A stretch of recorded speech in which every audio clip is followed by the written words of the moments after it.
So now we're going to talk about some Wes Craven movies. And in particular, I would say probably favourite Wes Craven movie, A Nightmare on Elm Street. Again, I'm going to re-upload this once it's got my editing software, so I'll put in some clips of Nightmare on Elm Street while we're talking. For those who see it before I get the editing software. So, A Nightmare on Elm Street. It is more than just your typical slasher movie. You may be like, oh, it's just a person going around killing people. Fascinating. But it's more than that, because it's very much, you very much feel like dread over Freddy Krueger, mainly because of the first kill. Because the first kill is incredibly done, and I'm going to actually explain the visual effects used in the kill.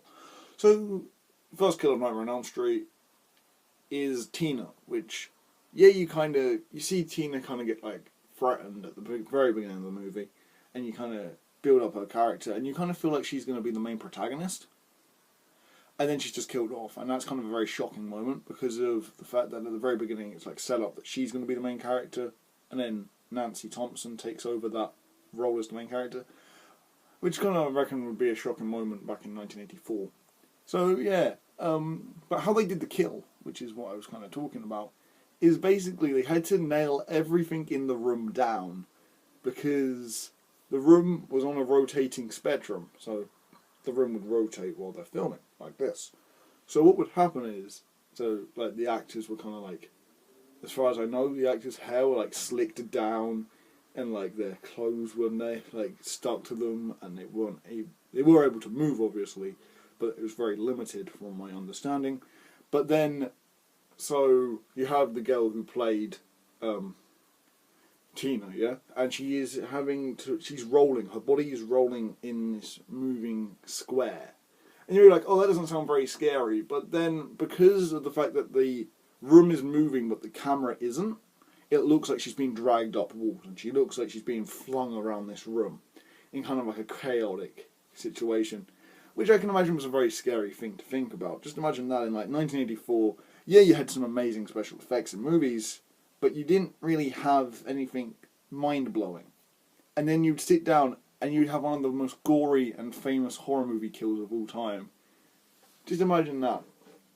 So apart from that, the other reason that the Elm Street movies are brilliant, well, at least the Wes Craven ones, is, once again, they kind of move along with the times. I know Wes Craven didn't direct Nightmare 3, which is my favourite Nightmare movie, but I'm going to quickly talk about it because he wrote the story for it. You see, Nightmare 3, I think, is the perfect example of Wes Craven as like a storyteller and why his films work.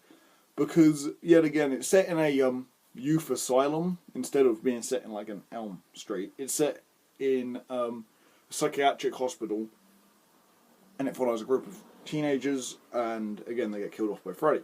But the thing is, he packed so much information and detail into his characters, in like the little quirks they do, and the way they talk, and what you see them doing before they get killed off, that you understand the characters really well, and they feel really well written and realistic as like real people that could exist, which I feel most horror movies miss out. Like, okay, a really good example is so there's a kid, yeah, you barely see him. I think he's one of the first kills of the movie, if not the first kill of the movie. And he makes puppets, but again, they obviously won't let him do anything with it. But another big, like they won't let him use knives or anything because he's in a psychiatric hospital, which is a big part of the kill. But yeah, and another big detail they establish is that he's a sleepwalker. Yeah.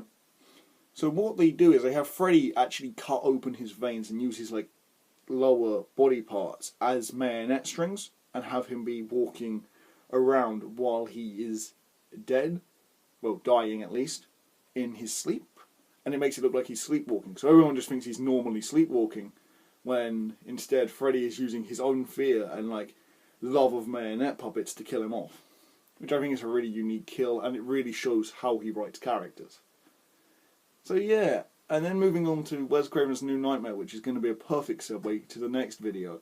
Wes Craven's New Nightmare is a very interesting movie because it's a very realistic movie, as in, I mean, it's set in our reality, or at least a version of our reality, similar to Scream, for example, where horror movies exist. The Nightmare on Elm Street movies the original 6 Elm Street movies exist as movies.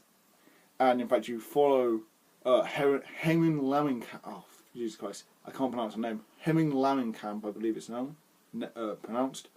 Who played Nancy in the Heather Langenkamp. There you go. There you go. So you follow her, who played Nancy in the original movies, and it's all about her and her life, and like the fact she has a stalker. But then she starts getting haunted by Freddy Krueger, and you're like, okay, this is an interesting concept. Why are you bringing this up in this whole thing? Because it kind of led to Wes Craven's like meta phase. He wasn't the first director to use meta filmmaking, not by a long shot. I mean, breaking the fourth wall was like a tactic in movies for such a long time, but he made an interesting thing with horror. Yeah, there were horror movies again that broke the fourth wall beforehand, but the way he did it is he made it feel threatening, because he made like Freddy feel real, because he was going after the actors. There's like a scene where Robert Englund, guy who played Freddy Krueger, is Robert Englund. He's not Freddy Krueger, and basically it's really cleverly done, because the main characters in the movie, are basically Heather Langenkamp, Wes Craven, and Robert Englund, which are the 3 main people in the original Elm Street. But again, they would be playing the characters and directing. But this time it's them being chased down by their own creation, which I think is a really cool idea for a movie, because it's like, it really breaks down the barrier of realism and fantasy, which I think Wes Craven like mastered with Scream. But yeah, that's just a quick little video on Nightmare on Elm Street. It might have been very ranty, but again, when I get editing software, I'll fix it up a bit.